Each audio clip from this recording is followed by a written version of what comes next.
which I respect. And well, you don't respect. The polar opposite of respecting it, mate, is booing it. I'm afraid it couldn't be a bigger U-turn or a more violent opposition to respect than the idea of booing something. So you don't respect it. You completely and categorically disrespect it. So let's just make sure we're using... Before we jump in, tell me where you're tuning in from.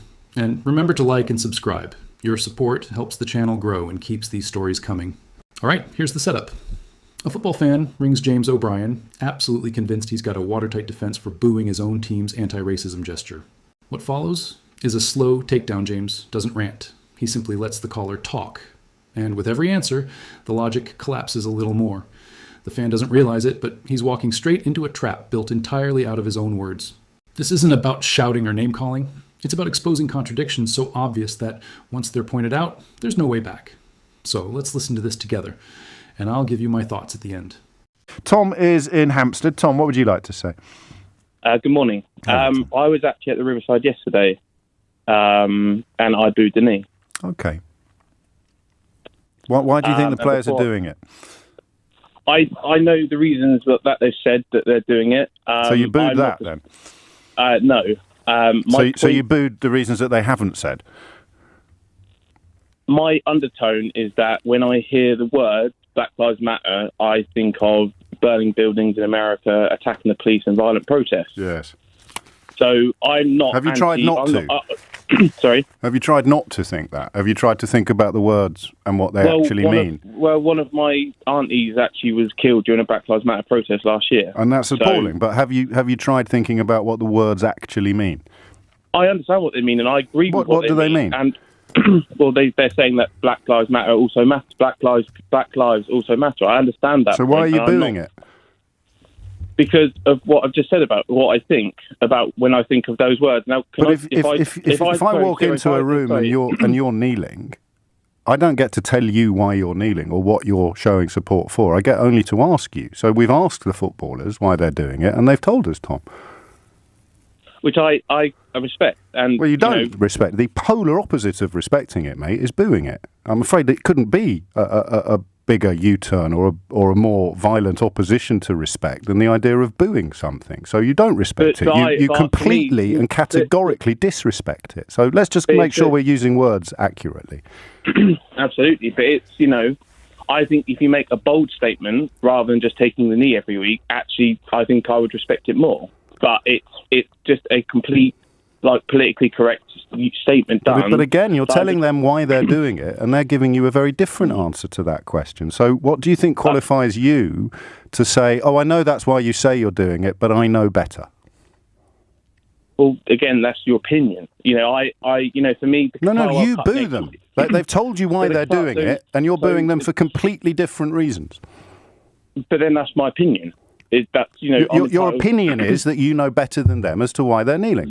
You claiming it was my opinion a minute ago. I've read what they've said about why they're kneeling. I've been to going to England games for 10 years, home and away. I'm going next week to Croatia at home. I'll be at all the Euro games, and I'm also going to Qatar next summer. What do you think what impact do you think it has on the players when they get booed by their own fans before the game starts? Do you think it might G them up a bit? Honestly, I think that part's bad, and I'm one of the people that do it. I think it's bad because, England are going into a major tournament, and we're basically, the biggest story at the moment is the fact that there's the divide between the fans and the players. Well, some fans, mate. I think you got drowned out by the majority. Just a small proportion of fans who many people think are racist, but I presume you reject that description. I'm absolutely outright not racist, but, But you boo the Black Lives Matter kneeling. I blew the black. Yeah. But you're definitely not racist. Yeah. Sorry? What do you think the word support means? Support what? In what context? Any context you want. Getting behind, isn't it? Encouraging. Yeah. So you're there to actually make them play worse, are you? Well, no. I spent probably our best part of 50,000, 60,000 over the last 10 years following in home. I was in Russia 2 years ago. Yes, but we're talking about yesterday. I mean, by booing the players, do you think you are more likely to make them perform better or worse? I think it's a very touchy subject. That's not got... It's really not. You can ask me the same question if you want. If you boo me, or put yourself in that situation, what do you do for a living, Tom? What's that, sorry? What do you do for a living?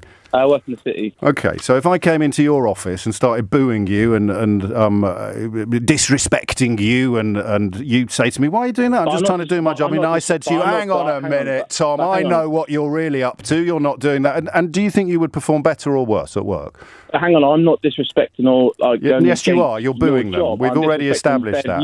So. Would you be more likely to make them play better or worse by booing them? It's not a trick question. I'm not. When the players come on the pitch, they get a clap, we sing their anthem, and stuff like that. And then you boo them. So do you think booing them will make them play better or worse? But it's not about the football why I'm booing them. I don't care. Do you think it will make them play better or worse? I mean, I guess worse. But that's and here you are. Are you going to boo them at the Croatia game? Absolutely. Yeah, cool. You're a massive supporter, you are, aren't you? How big's your flag? Sorry? How big's your flag? I've got a British flag just to, Yeah, I know. I know you have. You don't need to tell me that. I'm just wondering how big it is. I can't remember, sorry. All right, and how hard do you wave it when you're booing the England players? I don't wave a flag. Oh, call yourself a football fan? I know. Unbelievable, isn't Mate, it? do me a favour. Seriously, keep your thoughts. That's fine. If you want to believe that you know better as to why these human beings who've told you why they're doing something are really doing it, you've got a better insight. Just don't boo them because we want to win, right? And you've just said yourself that by booing them, you make them play worse. Can't you just keep quiet for a month? Well, the problem is, look at Millwall. Honestly, no, I don't want to look at Millwall. I don't support Millwall. I want England to win. You don't want them to win. Why are you going to the games? Why are you using up a seat that a proper fan could have? Well, it's based on loyalty, and I was imagining... Loyalty. All right, so this is where the whole thing finally falls apart. Completely and publicly. The caller tries to justify booing an anti-racism gesture by saying the words remind him of violence elsewhere, while quietly ignoring the very clear explanation the players themselves have given. And James spots it instantly. He asks the simplest, most devastating question of all, why do you get to decide their motive? And there it is. Silence. No answer. Just the familiar fallback. It's my opinion. Then comes the next contradiction. The caller insists he respects the players, and James calmly points out something that shouldn't even need explaining. Booing is the polar opposite of respect. You can't cheer with one hand and jeer with the other and pretend they mean the same thing. That's the first crack, and once it appears, everything else collapses. From there, James changes tactics, and this is the key move. He steps away from politics, away from identity, away from motives entirely, and reframes it as a question of sport. One simple question. Do you think booing your own players makes them perform better or worse? There's no ideology to hide behind anymore, and the caller is forced to admit the truth. It makes them worse. At that point, the argument is finished, because after admitting that his behavior actively harms his own team's chances, James asks the final, unavoidable question. Will you do it again? And astonishingly, the answer is yes. That's the moment everything is exposed. A man who defines himself by loyalty openly admits, on national radio, that he will knowingly sabotage the team he claims to support. And that's the real takeaway. For people like this caller, the protest matters more than the result. The grievance matters more than the game. Winning comes second to making a point. It was never really about football at all. So what do you make of it? Drop your thoughts in the comments below. And if you enjoyed this breakdown, make sure you hit like and subscribe for more. And don't forget to turn on notifications so you don't miss the next one. Thanks for watching.